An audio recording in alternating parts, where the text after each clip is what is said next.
Ang kwentong ito ay hango sa totoong buhay. Karanasan nito ni Ahmad. Taong 1977, Plaridel, Misamis Occidental.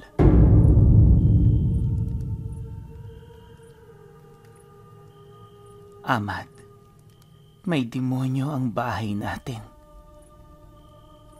Mga huling katagang nabanggit ng kanyang ina bago ito pumanaw. Magmula noong nawala ito sa kanila, naging palaisipan para sa kanya ang lahat ng bagay na iniwan nito. Noon pa man, di na talaga siya mapakali sa sarili nilang tahanan dahil ang pakiramdam niya parang may mga nilalang na nagmamasid sa kanila. Nangyayari ito kapag gabi, lalo na kapag sumasapit ang tulugan. Nararamdaman din ito ng kanyang mga kapatid, pero dahil sa hirap sila at walang malilipatan, nagtiyaga sila hanggang sa dumating ang taong ito. Sa pagkakatanda ni Ahmad Pinuno, nasa edad 17 anyos pa lang siya noon. Kagaya ng mga kapatid niya, wala pa siya gaanong iniisip kundi ang pagliliwaliw niya sa buhay. Yon ang mahalaga noon para kay Ahmad. Ngunit nang bumisita sa kanila ang kapatid ng nanay niya, dito na unti-unting nagbago ang lahat. Sa hindi malamang dahilan kasi, magmula noong namutawi ang presensya nito sa kanilang lugar, tila bang mas lalo pang lumakas ang puwersa ng mga nilalang na nasa panig ng kaliwa. Kung dati simpleng pagpaparamdam lang ang ginagawa nito, sa mga oras na yon, nagpapagalaw na ito ng mga gamit at naging madalas na rin ang pagbubulong ng mga ito sa kanila. Tuwing hating gabi nga, hindi lang simpleng pagpaparamdam ang ginagawa ng mga ito. Gawa ng rinig na rinig nila noong magkakapatid ang mga kalansingan ng bakal, kadena at mga malalakas na yapak na animoy naglilibot sa loob ng bahay nila. Paminsan-minsan nakakarinig na rin sila ng mga sigaw. Tapos ang pinakamalala, nakakaamoy sila ng baho ng patay. Hindi nila mawari kung saan nagmumula ang ganoong bagay. Kaya naman ang hindi na nila maatim ang ganoong pangyayari, dito na sila nagdesisyong humingi ng tulong. Tama kayo ng hinala, Pinuno. Una nilang nilapitan noon, walang iba kundi ang kanilang padre de pamilya. Siyempre bilang mga anak, sanay na sila na yon ang nagiging daingan nila tuwing sila ay may problema. Nang marinig naman ito ng kanilang ama, maging ito man ay hindi maiwasang magulat. Nalaman kasi nilang wala naman itong naririnig sa kanilang bahay, kaya naging palaisipan para sa kanila ang lahat ng kanilang mga nararamdaman. Litong-lito man at hindi makapaniwala, mariin niyang inilahad na totoo ang kanilang mga naririnig at nakikita. Dahil dito, nagkaroon sila ng argumento ng tatay niya hanggang sa humantong na ito sa sagutan at bangayan. Akala nga niya mag-aaway sila, pero bigla sila noong naawat ng kanyang mga kapatid dahil sa hindi inaasahang pagdating ng kanyang tiyahin. Huwag na nga kayong mag-away dyan. Akala niyo naman may magandang resulta ang ginagawa ninyo. Hindi niyo ba alam na dahil dyan mas lalo niyo lang pinapalala ang sitwasyon? At ikaw, Mario, tama naman ang sinasabi ng mga anak mo. Kaya ka hindi nakakaunawa dahil hindi mo naranasan ang kanilang mga pinagdaanan. Hindi mo man lang ba alam na yan ang rason kung bakit napabisita ako sa inyo nang wala sa oras? Nang marinig naman nila ang sinabi nito, doon pa lamang sila natahimik. Alam kasi nila na galit na ang kapatid ng nanay nila, kaya bilang respeto, di na sila nagsalita pa. Akala noon ni Ahmad, maliliwanagan na ang tatay niya dahil sa sinabi ng tiyahin niya. Pero nagkamali siya.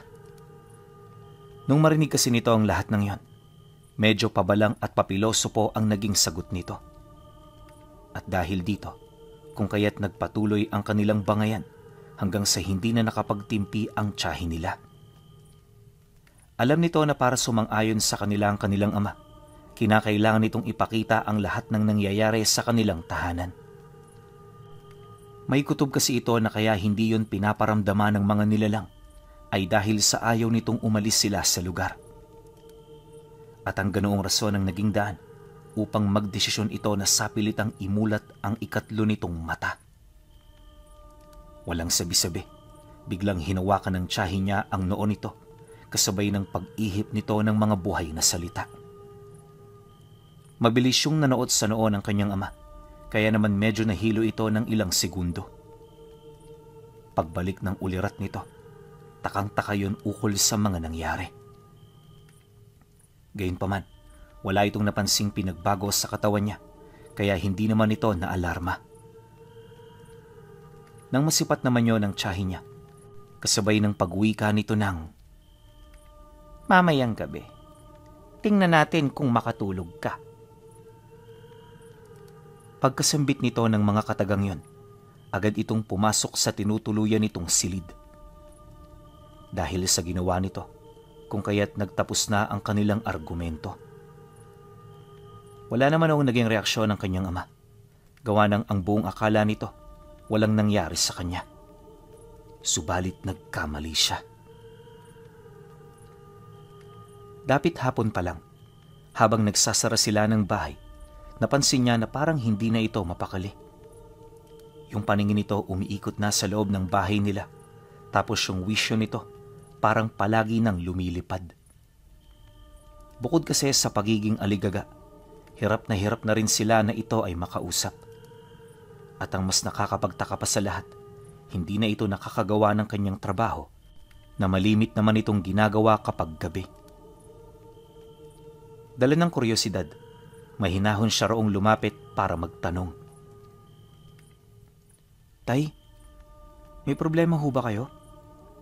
Napansin ko ho, parang kanina pa kayong aligaga eh.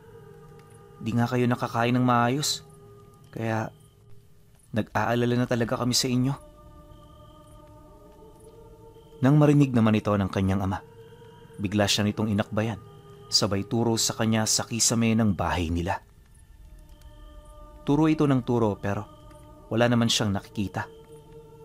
Ang napansin niya noon ay yung madilim na kisame na punong-puno ng sapot ng gagamba.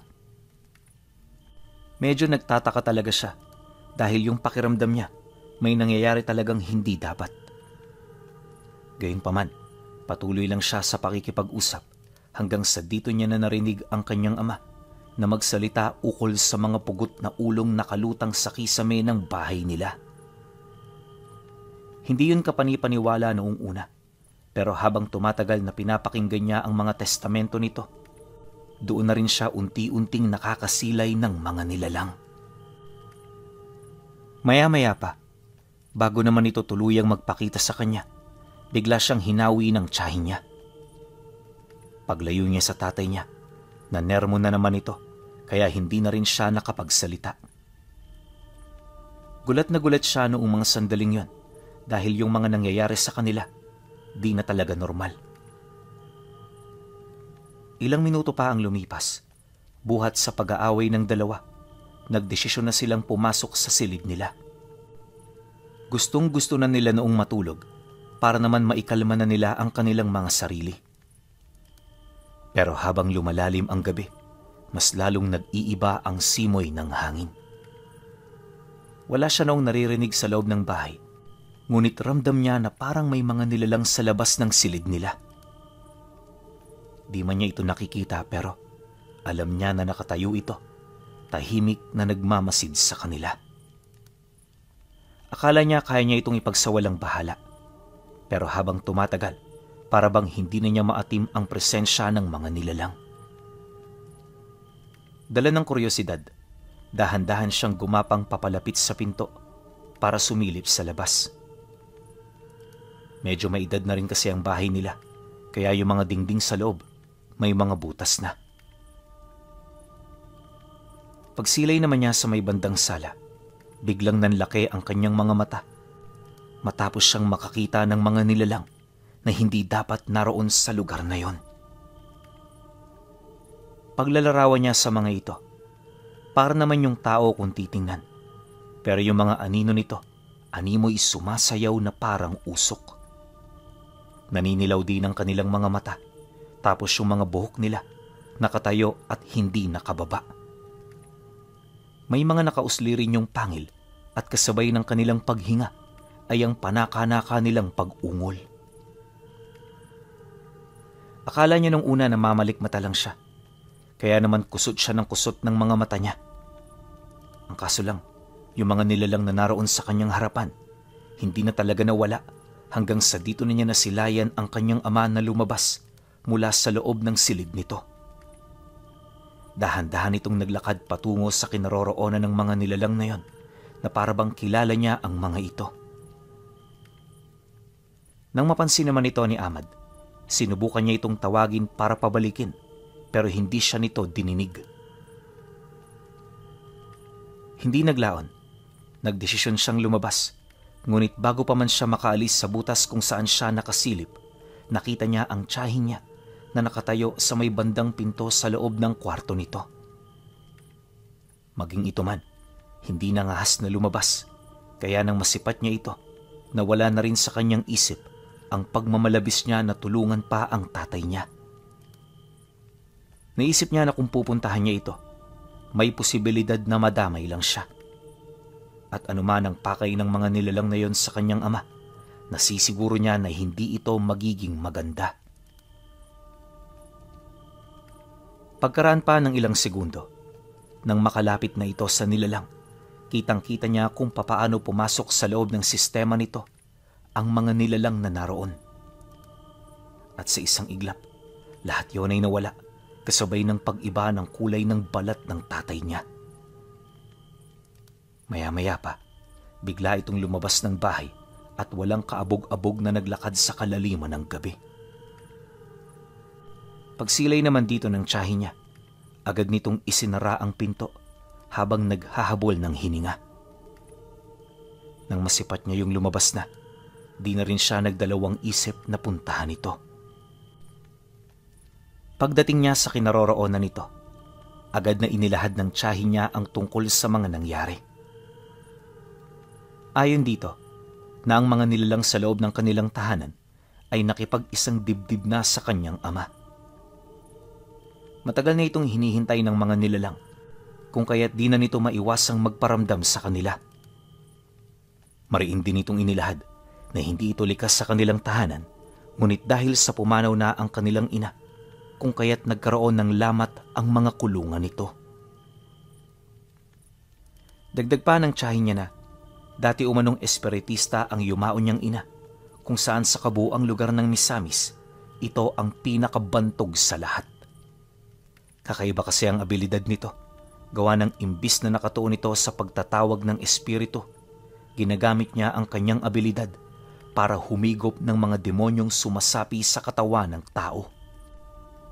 Hindi lang din mga nilalang na hindi nakikita ang saklaw nito, bagkus maging ang mga aswang at mangkukulam na nang bibiktima noon sa kanilang lugar. Nabanggit din ng tiyuhin niya na dahil sa ganoong abilidad ng pumanaw niyang ina, kung kaya't lumala ang iniinda nitong karamdaman. Makailang beses din nilang sinubukang gamutin ito, ngunit sa kasamaang palad, hindi na nila ito napigilan. At doon pa lamang nila napagtanto na ang abilidad na bigay ng Panginoon dito ay isa palang sumpa. Oo, maging sila man ay hindi doon makapaniwala, kaya literal talaga noong nagulat sila sa mga pangyayari. Matindi mang pagsisisi ang naramdaman ng kanyang ina. Alam nila na huli na ang lahat. Nang marinig naman ni Ahmad ang kwento ng tiyahin niya, dito na nasagot ang kanyang mga katanungan ukol sa biglaan nitong pagkamatay. Nakakapanlumo man na malaman ang istoryang yon, wala siyang magagawa kundi ang tanggapin ito ng buong puso. Matapos ang kanilang pag-uusap, doon na siya nagdesisyon na sumama sa tiyahin niya. Alam niya kasi na mag-iisip ito ng paraan kung papaano nito maisasalba ang kanyang ama. Kaya naman hindi siya nagdalawang isip na tumulong. Dahil sa kanyang sinabi, napangiti lang naman ito habang sumasang-ayon sa nais niyang mangyari. Kahit hindi kasi ito magsalita, Aminado yon na kailangan din ito ng tulong mula sa kanya. Ilang minuto pa ang lumipas. Agad naman silang lumabas ng bahay para ito ay sundan. Naniniwala kasi ang tiyahin niya. Hindi pa ito lalayo sa lugar. Gawa ng yung mga nilalang na nakatakas sa selyo ay patuloy pa ring nakatali sa kulungan ng mga ito. Magtatagal yon ng isang buong linggo bago matutunan ng mga nilalang na kumawala na ng tuluyan mula sa sumpang ibinigay ng kanyang ina. Dagdag pa nito na, yon ang magiging lamang nila, ngunit sa kabilang banda, ito rin ang magiging kahinaan nila. Habang nanananahan kasi sa loob ng katawan nito ang mga nilalang, hinding-hindi ito matatahimik. Patuloy itong maghahanap ng paraan kung papaano makapangbiktima ng tao upang manumbalik ang lakas na minsang nawala sa kanila. Dahil dito, kung kaya't kailangan nilang mapaghandaan ng mga insidenteng pwedeng mangyari sa loob ng isang linggo. Matapos naman itong makapagsalita, hindi na siya nakaimik. Bukod kasi sa wala naman siyang maibabahaging paraan kung papaano matutunto ng kanyang ama, aminado rin siya na inosente siya sa mga bagay-bagay. Ni hindi niya nga noon mawari kung ano ang tulong na maibibigay niya. Gawa ng base sa kwento nito, parang wala namang magiging pakinabang ang tiyahin niya sa kanya. At sa loob ng halos ilang oras nilang paglilibot, bigo silang mahanap ang kanyang ama. Dahil sa pangyayari, nagdesisyon na itong umuwi para makapagpahinga. Pagsapit ng sumunod na araw, dito nila nakita ang tatay nila na abala sa pagpili ng mga ulam at gulay sa merkado. Kung titingnan, normal na rin ito. Pero nung sinubukan niya itong lapitan, agad siyang pinigilan ng kanyang tiyahin. Mariin itong inilahad sa kanya na kahit nanumbalik ang wisyo nito, marapat na hindi pa rin nila ito pagkatiwalaan. Sa oras na makausap niya ito, may posibilidad na mabasa nito ang mga bagay na naroon sa kanyang isipan. Hinding-hindi ito pwedeng mangyari, lalo pat wala na silang ikalawang tsansa. Pagkarinig naman niya sa sinabi ng tiyahin niya, tiniis niya ang lahat. Nakakapanlumo man na malaman ng ganoong bagay, nagpakatatag siya, alang-alang sa kanyang mga kapatid. At sa pagpapatuloy naman ng kanilang pagmamasid, maingat nilang pinag-aralan ang mga lugar na pinuntahan nito. Napansin din nila na nagkaroon ito ng mga bagong kaibigan sa baryo na hindi naman noon ginagawa ng kanyang ama. At ang mas nakakapagtaka pa, yung mga taong yon ay minsang nakaaway na nila. Matapos naman nila itong makita, doon na sila nagtaka. Alam kasi nila na imposible itong mangyari, kaya naman pinaghinalaan nila ang kanyang ama na gumagamit ng mahika. Di pa man nila ito nakukumpirma, pinayuhan siya ng tiyahin niya na maging maingat sa kanilang mga kinikilos. Kung totoo man kasing marunong na sa lihim na karunungan ng kanyang ama, hindi malabong matunugan sila nito bago pa man nila yon mamalayan. Kinagabihan, hindi sila tumigil kakasunod. Mabuti na lang, hindi ito nawala sa paningin nila, kaya lahat ng ginawa nito nakita ng kanilang mga mata. At sa buong maghapong pag-iikot noon ng tatay niya, wala naman siyang napansing kakaiba, maliban sa pagpasok nito sa mga kabahayan ng mga pamilyang di naman nila kilala. Wala silang ideya kung ano ang ginagawa nito sa loob, pero nasisiguro naman ang tiyahin niya na maaaring wala itong ibang ginagawa kundi ang makipag-usap. Ngunit lingid sa kanilang kaalaman na bumubuo na pala ito ng bagong angkan. Isang angka na kailan may hindi pa nakikita ng mundo. Pagsapit ng gabi noong araw na yon, nadatna nila ang tatay niya sa isang patag na lugar na naroon sa isang liblib na parte ng kakahuyan. Ilang milya rin ang layo nito sa baryo, kaya yung lugar na yon hindi talaga naaabot ng tao, puwera na lang kung sadyain. Pagsilay naman nila sa ginagawa nito, nasipat nila itong nakatayo lang, animoy meron itong hinihintay. Akala nila wala itong ibang gagawin. Pero pagtungtong ng alas 8 ng gabi, dito nila nasilayan ang mga panauhing naglalakad na may bitbit na sulo at mga lampara. Mabilis ang pag-usad ng mga ito, kaya di pa man nangangalahating oras, napansin nila na malapit na ito sa kanilang kinaroroonan.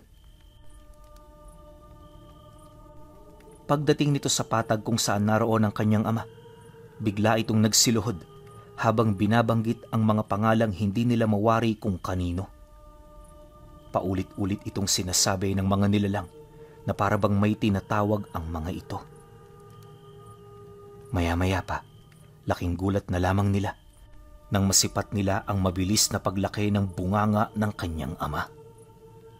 Unti-unti na rin yung napapayoko, animoy may kung anong bagay na gustong lumabas sa bibig nito.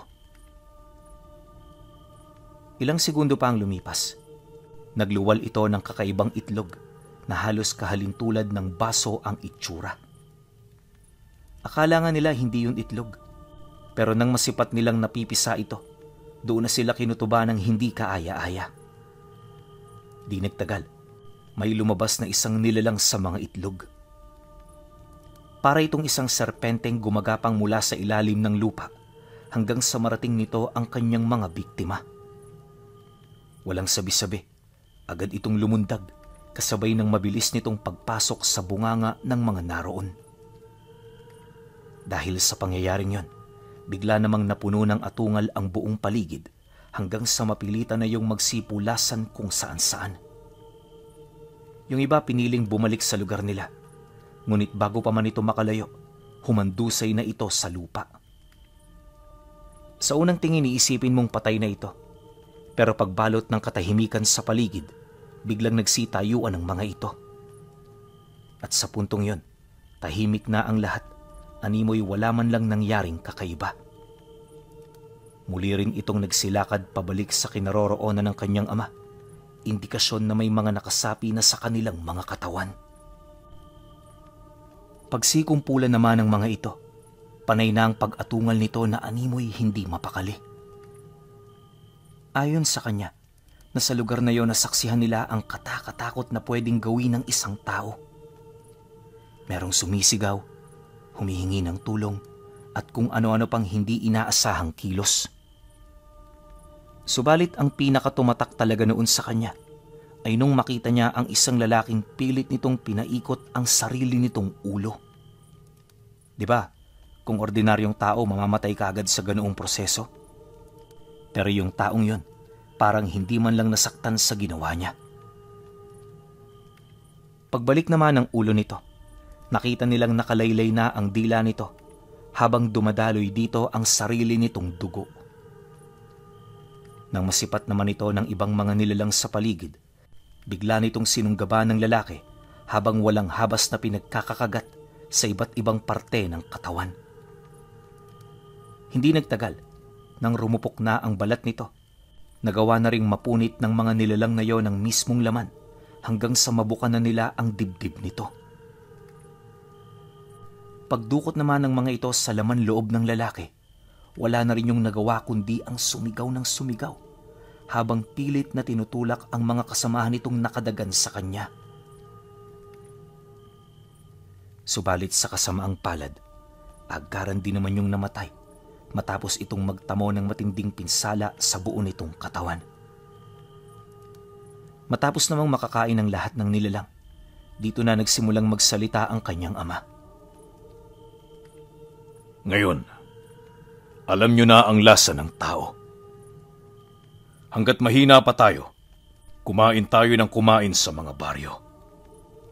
Magpalakas kayo, sapagkat bilang lang ang araw ng ating paghahanda. Maraming mga kalaban sa paligid, kaya ingatan nyo ang inyong mga sarili. Tandaan ninyo na hindi dapat tayo mabunyag sa mundo hanggat nasa ganitong antas pa ang ating mga abilidad. Balang araw, titingalain tayo at kikilalanin ng lahat. Marami ang matatakot sa ating kapangyarihan at tayo magiging rurok ng kadiliman. Humayo kayo at magpakabusog lahat. Tuparin niyo ang pangarap at layuning matagal na nating minimithi. Pagkasambit nito ng mga kataga, isa-isa namang umatungal ang mga nilalang. At sa kumpas ng kamay nito, para itong mga demonyong nagsipulasan patungo sa mga baryo. Alam nila Ahmad na walang sasantuhin ng mga ito dahil kung hindi sila nagkakamali, nasapian na rin yon ng mga demonyong pumaloob sa katawan ng tatay niya. Matapos ang mga pangyayari, bumalik ang katahimikan sa paligid. Pagsilay nilang wala nang kasama ang kanyang ama, dito na naglakas loob ang tiyahin niya na magpakita. Naniniwala ito na mapipigilan pa nito ang kanyang ama gamit lamang ang sarili nitong abilidad. Ngunit ang hindi nito alam, pinaghandaan din pala ng mga nilalang ang kanilang pagdating. Wala silang ideya kung paano ito nangyari, pero may kutob sila na nakatunog ito. Pagbaling naman ng kanyang ama sa kinaroroonan nito, bigla naman yung napangisi kasabay ng pagwika nito ng, "Masyado ka namang kampante sa parte mo. Hindi mo ba alam, pinaghandaan na namin ang araw na ito. At kung inaakala mong ikaw ang mananalo, nagkakamali ka." Nang marinig naman ito ng tiyahin niya, agad itong nagsimulang mag-usal ng mga pantigalpo. Sinubukan din itong ipako ang tatay niya, ngunit sa kasamaang palad hindi ito umepekto. Lahat ng ibinaturoon ng tiyahin niya ay madali nitong napasawalang bisa gamit lamang ang iilang buhay na kataga. Nang mapansin naman yon ng tiyahin niya, hindi ito nagdalawang isip na umihip ng usal sa sundang na hawak niya. "Kung hindi kita matatalo sa pamamagitan ng espiritual, tatalunin kita ng pisikal. Wala akong pakialam kung ikakamatay ito ng pinagtitirhan ninyo.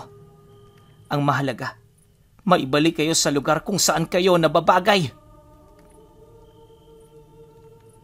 Matapos naman yung marinig ng tatay niya, humalakhak lang naman ito, indikasyon na hindi ito naging banta para sa kanya. Dahil dito, galit na galit namang sumugod ang tiyahin niya hanggang sa magpang-abot na silang dalawa. Noong una, purong pag-ilag lang ang ginagawa noon ng kanyang ama, kaya inakala niya na takot itong matamaan ng sundang. Ngunit pagkaraan lang ng ilang minuto, biglang nanlaki ang kanyang mga mata matapos niyang masilayan na sinalag ito ng tatay niya gamit lamang ang kamay nito. At sa hindi malamang dahilan, hindi doon tumagos ang talim ng sundang. Nang masipat naman ito ng tiyahin niya, hindi ito natinag at imbis na umatras, nagpatuloy lang ito sa pag-atake. Naniniwala yon na sa kabila ng makunat nitong kabal, meron at meron pa rin itong kahinaan. Tama naman siya sa bagay na yon. Ang problema, hindi nito inaasahan na matataglay din pala ng nilalang ang lahat ng abilidad ng kanyang ama pagdating sa pakikipaglaban. Dahil sa pangyayaring yon, kung kaya't sa loob ng maikling panahon, nagtamo ito ng pinsala sa katawan na sadyang napakamapanganib. Pagramdam nito sa malalalim nitong saksak sa tagiliran, agad yung nanghina habang napapasuka ng dugo.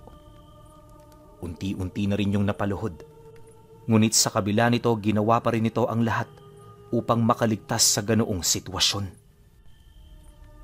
At bagaman nanghihina na, nagawa pa rin itong umilag habang tinatapatan ang mga ataking ibinabato ng mga demonyo sa kanya. Sa puntong yon, wala nang nagawa ang tiyahin niya kundi ang dumipensa habang naghihintay ng pagkakataon. Alam nito na matatalo na siya, ngunit patuloy pa rin itong humahawak sa posibilidad na maisabay niya ang tatay ni Ahmad. Sa ganoong estado kasi, wala na rin itong pagpipilian kundi ang isakripisyo ang sarili nitong buhay kasama ang kanyang kalaban. Sa pagpapatuloy naman ng pangyayari, unti-unti na itong natatalo ng mga nilalang. Yung kanyang ama, panay na noon sa pag-atungal dahil ramdam na nito ang nalalapit nitong tagumpay.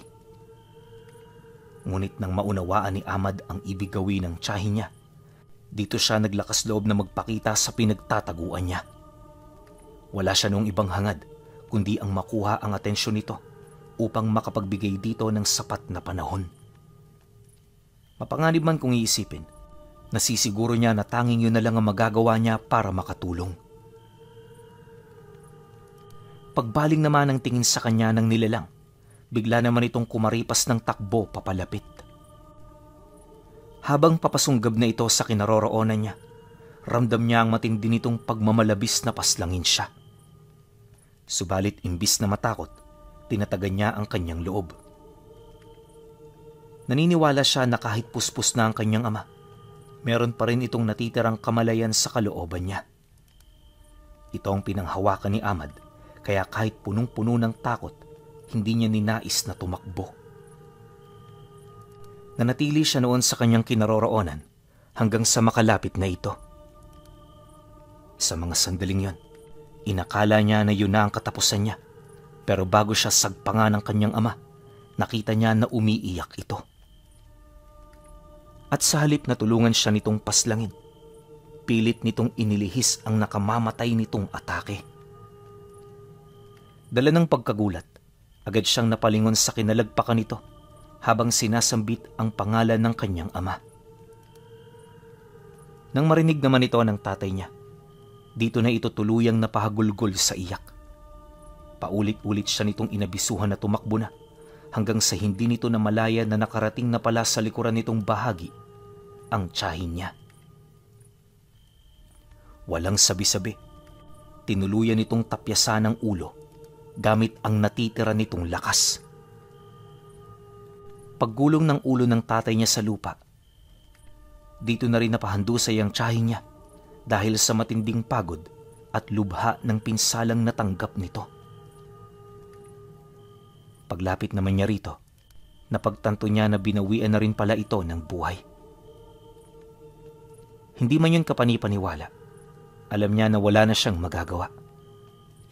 Ayon pa sa kanya, na magmula noong namatay ang tatay niya, nawala ang lahat ng paramdam sa bahay nila mula sa ikinulong na mga nilalang ng makapangyarihang espiritista na siyang naging dahilan din ng tatay niya upang gumawa ito ng